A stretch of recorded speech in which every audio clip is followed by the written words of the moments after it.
자, 안녕하십니까. 이번 시간에 중복순열에 대해서 알아보도록 하겠습니다. 자, 중복순열 하기 전에 먼저 순열이라는 거를 조금만 복습하고 갈게요. 자, 순열이라는 거는요, 예전에 이런 것도 배웠어요. 뭐, OP3 이런 거 배웠었습니다. OP3. 자, OP3이라는 게 무슨 뜻이냐면, 5개 중에 3개를 뽑아 순열 처리한다, 일렬 배열한다, 이런 말이었습니다. 그래서 이런 거는 우리가 어떻게 계산한 거냐면 5 곱하기 4 곱하기 3. 자, 이때 우리는 그때 중복을 허용하지 않았던 거야. 그러니까 예를 들면 1, 2, 3, 4, 5라는 5개의 숫자에서 3개를 뽑아서 일렬 배열할 때 써먹는 거죠. 3개를 뽑아서 일렬 배열할 때. 자, 근데 이때 중복이 된다, 안 된다? 안 된다. 그러면 3개의 자리를 만들어 놓고요. 그렇지. 3개의 자리를 만들어 놓고. 자, 첫 번째 너가 들어갈 수 있는 가지수 몇 가지야? 5가지죠. 그럼 하나 써먹었으니까 뭐를 써먹었다 치면 그다음 4가지고 그다음 3가지 이렇게 하나씩 줄어들었고요. 이 결과가 동시에 있어야 되니까 이렇게 계산했습니다. 그래서 결국 계산하면 60까지다. 뭐 이런 얘기 배웠어요. 그쵸? 그래서 만약에 이제 5개 중에 3개를 뽑은 게 아니고 만약에 5개 중에 5개를 뽑아 일렬 배열했다. 그러면 그때는 뭐 이런 기호 썼었죠. 5P5인데요. 이거는 바로 받아 5팩이다. 이렇게 썼어요. 그래서 이거는 결국 계산은 5부터 어디까지 점점 줄어들잖아, 이렇게. 이거를 우리가 순열이라고 배웠어요. 자, 그런데 지금 이제 배울 거는요. 중복순열이다 이거야. 중복순열. 말 그대로 중복을 허용한다는 거야. 중복. 그러면 중복을 허용한다고 그랬으니까 예를 들어서 우리가 1, 2, 3이라는 이 세 개 중에서 이 세 개의 숫자 중에서 네 개를 뭐 무슨 소리죠? 네 개를 뽑을 수도 있다는 얘기야. 즉 더 많은 것을 뽑아서 일렬 배열을 할 수도 있죠. 일렬 배열. 자, 이 말 속에는 우리가 중복을 허용한다란 말이 있을 수밖에 없는 거야, 이렇게. 오케이. 그래서 여기 중복을 허용한다 이런 말을 잘 보셔야 됩니다. 자, 시험 문제 봤을 때 중복을 허용한다 이런 말이 있으면요. 자, 한번 해볼게요. 그럼 아까 같이 첫 번째 자리에 올 수 있는 거는 역시 3가지죠. 1, 2, 3. 그런데 이 다음에는 이제 우리 수년에서는 하나씩 줄었잖니? 근데 이제 안 주는 거야.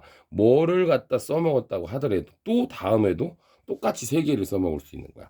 그럼 3개, 여기 3개 이렇게 결과가 나온다는 것을 알 수가 있어.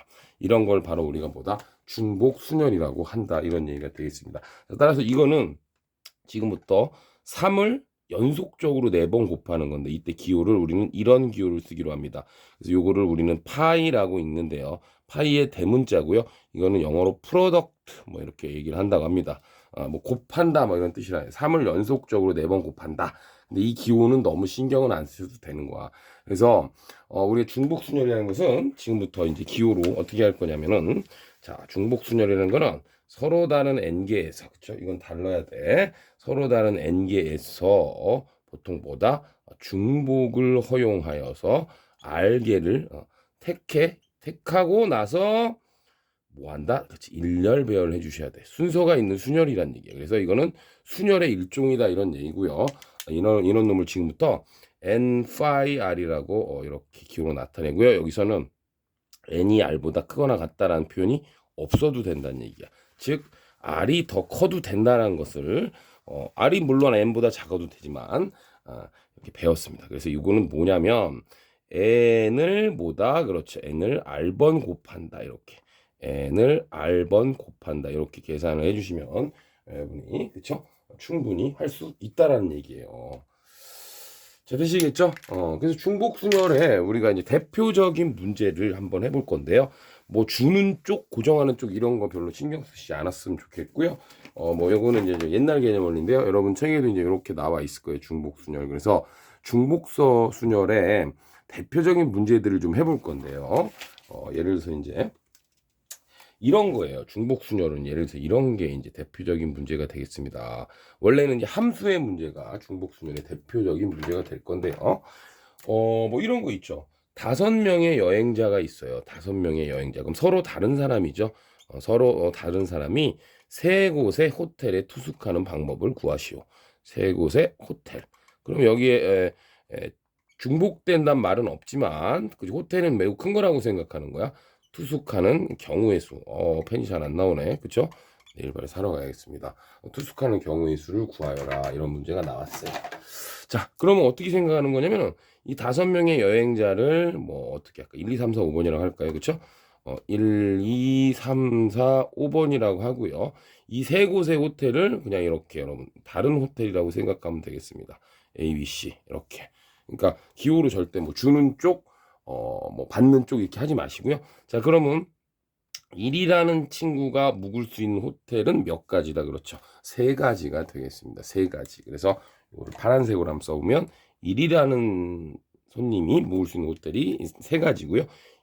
1이 여기에 묵었다고 그래서 이 호텔은 이 사람만의 호텔은 아닐 거 아니야, 상식적으로. 그래서 2도 이렇게 3번, 3개, 3가지를 선택할 수 있는 것이고, 이런 느낌으로 여러분이 공부를 하셔야 중복순열이 쉽게 느껴질 수 있습니다. 그래서 같은 원리 이렇게 되는 거고요. 자, 따라서 이 계산 방법은 3파이 5가 되겠습니다. 그래서 3을 5번 곱하면 된다. 이렇게 여러분이 계산하면 쉽게 문제를 풀 수가 있다. 이런 얘기야. 그래서 정답은 요거는 계산해 주셔야죠. 243가지다. 이런 식으로.